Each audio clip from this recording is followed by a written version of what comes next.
வணக்கம் அக்கா. இன்றைக்கு இந்த யாழ் நூலக எரிப்பு நாள் மே 31 செவ்ரோ நகர்ல இந்த பெரிய மண்டபத்துல பல நூல்களுக்கு மத்தியில பல ஓவியங்களுக்கு மத்தியில நீங்க நிக்கிறீங்க.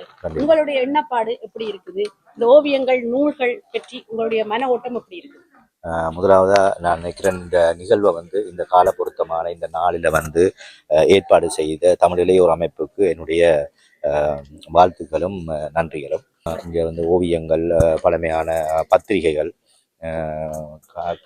அரிதான புத்தகங்கள் எல்லாம் காட்சிப்படுத்தப்பட்டிருக்கிறத காணக்கூடியதாக இருக்குது. அதுக்குரிய விளக்கங்களையும் அது சார்ந்தாக்கள் செய்து கொண்டிருக்கிறாங்க. நல்ல ஆரோக்கியமான விடயம்.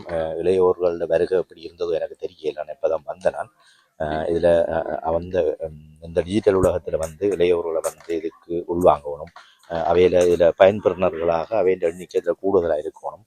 அப்போ தான் எங்களுடைய இந்த இலக்கியம் தமிழ் சார்ந்த அடுத்த கட்ட பாய்ச்சலுக்கு அது ஒரு ஊன்றுகோலாக இருக்கும் என்று நான் நினைக்கிறேன். எதிர்வரும் காலங்களில் இப்படி புத்தக கண்காட்சிகள் நடக்கும்போது நீண்ட ஒரு கால இடைவெளியில் பொதுவழியில் ஒரு புத்தக கண்காட்சிக்கான புத்தகங்களை கோரி அது எல்லா புத்தகங்களையும் எடுத்து ஒரு மையப்புள்ளியில் காட்சியை நடத்துறதுக்குரிய வாய்ப்புகள் இதன் மூலம் இருக்கும் என்று நான் நம்புகிறேன். நிச்சயமாக இது ஒரு பயனுள்ள விடயமாக இருக்கும் என்று நான் நம்புகிறேன்.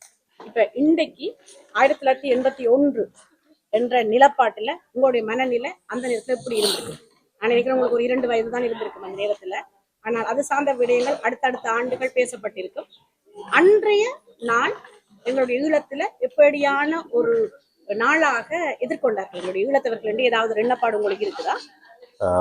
நான் என்னுடைய சிறுவராயத்திலே அந்த ஞாபகம் என்னென்று இதுவரைக்கும் இல்லை. இருந்தாலும் கூட நான் பத்திரிகைகள் அல்லது ஒரு ஆவண அச்சு பதிப்புகளில் நான் அறிஞ்சதன் அடிப்படையில் இன்றைக்கு காலம் 1981ஆம் ஆண்டு இன்றைக்கு காலம் விடியும் போது ஜாழ் தீபகற்பத்தில் இந்த ஆசியாவின் ஒரு ஆச்சரியமான மிகப்பெரிய பழமை வாய்ந்த ஓலைச்சுவடிகள் எல்லாம் பேணி காக்கப்பட்ட ஒரு அறிவாலயம், தமிழ் மக்களுடைய ஆவண சோலை, புரோரமணம் கொண்ட பௌத்த மதத்தை தழுவி கொண்டிருக்கிற இந்த சிங்கள பேரினவாத அரசியல் கைக்கூலிகளால் தீக்கிரையாக்கப்பட்ட விடயம் என்பது எந்த ஒரு காலத்திலுமே மன்னிக்கவோ மறக்கவோ முடியாத ஒரு சம்பவம் என்று தான் நான் நினைக்கிறேன். நாங்கள் அதை மறக்காமல் மன்னிக்காமல் இருக்கிறது மாத்திரமல்ல, இன்றைக்கு புலம்பெயர்ந்து வாழ்கின்ற எங்களுடைய தமிழ் மக்களுடைய அடுத்த சந்ததிகள் இந்த ஆவணப்படத்தில் பரந்துபட்ட அளவில் செய்யணும். எங்கேயாவது ஒரு இடத்துல ஒரு விபத்து நேர்ந்து இந்த ஆவணங்கள் அளிக்கப்படும் பட்சத்தில் மேலும் எங்கேயாவது ஒரு இடத்துல அதை நாங்கள் பேணி காக்கக்கூடிய ஒரு சூழல் இருக்கும். அது கடந்த காலத்தில் ஏதோ ஒரு போர்க்காலம் என்ற சூழலில் அது நிறைவேறி கொண்டு எனக்கு ஒரு ஆதங்கமாக இருக்குது. கண்டிப்பாக இதில் இளையர் சமூகத்தை நினைச்சு கொண்டு அடுத்த கட்ட விடயங்களை நாங்கள் கவனிக்கணும். பெரியவர்கள் அதுக்கு பக்கத்துணையாக இருந்து வழிகாட்டணும். என்னுடைய விருப்பம். நன்றி நன்றி நன்றி. இளையோர்கள் தயார் நிலையில் தான் நிற்கிறார்கள். கண்டிப்பாக வழி நடத்தும் பெரியவர்கள் கொண்டு நடத்த தயாராக நிற்கிறீர்களா என்ற கேள்வியைத்தான் தொடுக்க வேண்டி இருக்குது. உங்களுடைய வாக்கு நிறைவேறும். சீக்கிரம் வெகு விரைவில் எங்களுடைய மண் மீட்கப்படும். கண்டிப்பாக காலம் சில பதில்களை கூறும். அது எங்களுக்கு சாத்தியமாக அமையும் என்று நேர்கொண்ட பார்வையில தான் பார்க்கணும். நம்புங்கள் தமிழீழம் கிட்டி விட்டது என்றுதான் சொல்லணும்.